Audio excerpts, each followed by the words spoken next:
Assalamualaikum warahmatullahi wabarakatuh.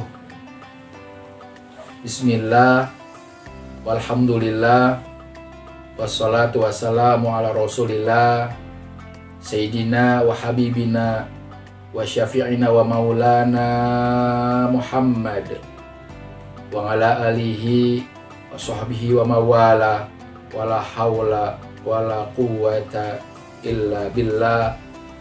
Amma ba'd. Hamba Allah yang kita sama-sama mengharap ridha Allah Subhanahu wa taala. Puji dan syukur kita panjatkan kepada Allah Subhanahu wa taala atas limpahan dan izinnya pada kita semua, sehingga pada kesempatan yang baik ini kita masih diberi kesempatan hidup sehingga bisa berjumpa, sehingga kita bisa silaturahim. Mudah-mudahan komunikasi kita ini Allah memberikan keberkahan pada kita semuanya, amin ya robbal alamin. Teman setia dunia akhirat, tatkala baginda Rasulullah Shallallahu Alaihi Wasallam memberikan wejangan, memberikan nasihat, memberikan pituah kepada sahabat saat itu terkait orang yang sangat mencintai dunia dan melalaikan akhirat. Baginda Rasul memberikan nasihat dengan menyampaikan surah At-Takatsur. A'udzubillahi minasyaitonirrajim. Bismillahirrahmanirrahim. Alhaakumut takatsur hatta zurtumul maqabir. Telah melalaikan kalian at-takatsur. Dimaknai takasur ini orang yang bermegah-megah sehingga mereka menjumpai kubur. At-takatsur menurut Ibnu Katsir dalam kitab Al-Misbahul Munir fi Tahdhib Tafsir Ibnu Katsir menyebutkan hubbud dunya wa na'imuha. Jadi takasur itu adalah orang yang sangat mencintai dunia dan kenikmatannya sehingga melalaikan untuk akhirat. Sampai kalian kubur baru dia sadar, dia lupa atau melalaikan ke akhirat. Hamba-hamba Allah yang sama-sama mengharap dari Allah Subhanahu wa taala. Baginda Rasul mengajarkan, memberikan wejangan kepada sahabat saat itu karena menceritakan tentang ada hamba Allah yang selalu berkata, mali, mali, hartaku, hartaku. Baginda Rasul kemudian memberikan edukasi kepada sahabat, innama lahu min malihi salasah. Jadi ada 3 harta yang dimiliki oleh hamba Allah, yang dimiliki oleh dia.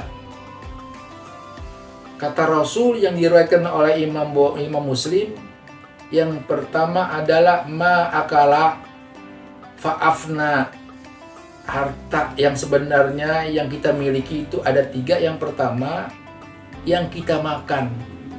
Fa'afna itu pun habis yang kita makan. Jadi harta yang kita miliki diantaranya kita makan. Dari kita masih kecil sampai sekarang yang udah dewasa, kita makan, itulah rezeki kita. Jadi kata Rasul ada 3.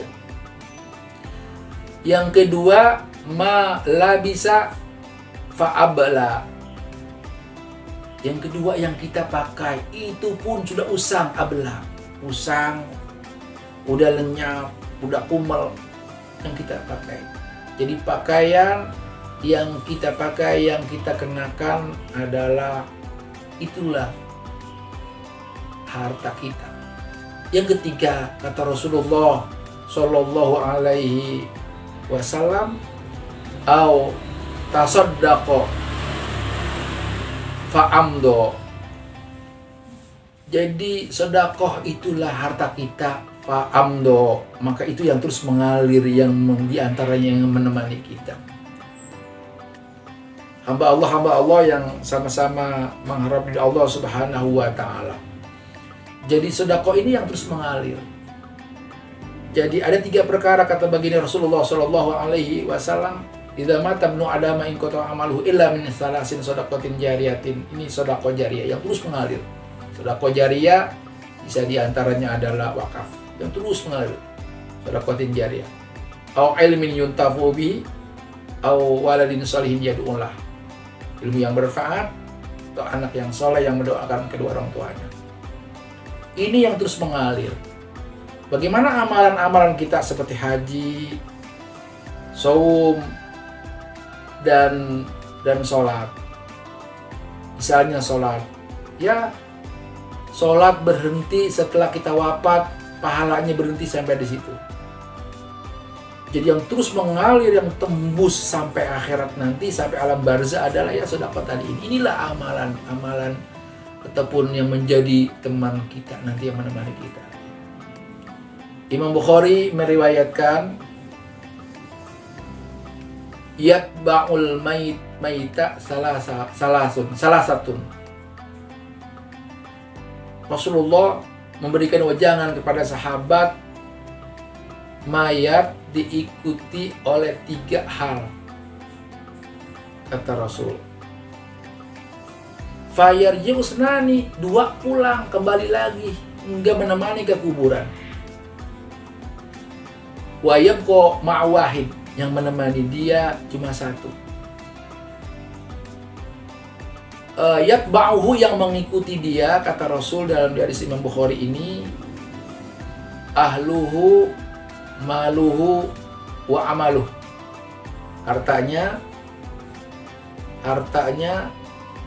keluarganya, hartanya, dan amalnya. Fayarji'u usnani, 2 yang pulang tidak menemaninya. Ahluhu wa maluhu. Ahluhu, keluarganya, datang bersama-sama ke kuburan. Semuanya datang, anak, cucu, adai tawalan, semuanya datang sampai ke kuburan. Tidak ada yang mampu menemaninya di dalam kubur. Semuanya pulang kembali.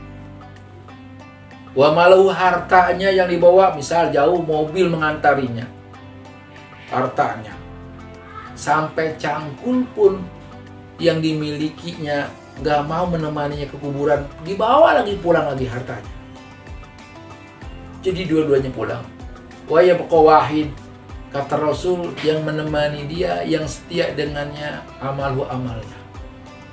Jadi teman yang setia dunia akhirat adalah amalnya. Amal inilah yang nanti yang mampu menjawab, yang menemani kita dengan soal-soal dalam kubur. Soalnya berbahasa Arab. Hamba-hamba Allah rahimakumullah, soal berbahasa Arab.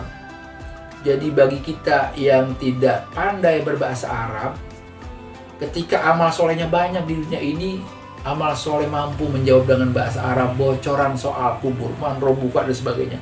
Amal soleh mampu menjawab. Bukan berarti tidak boleh belajar bahasa Arab.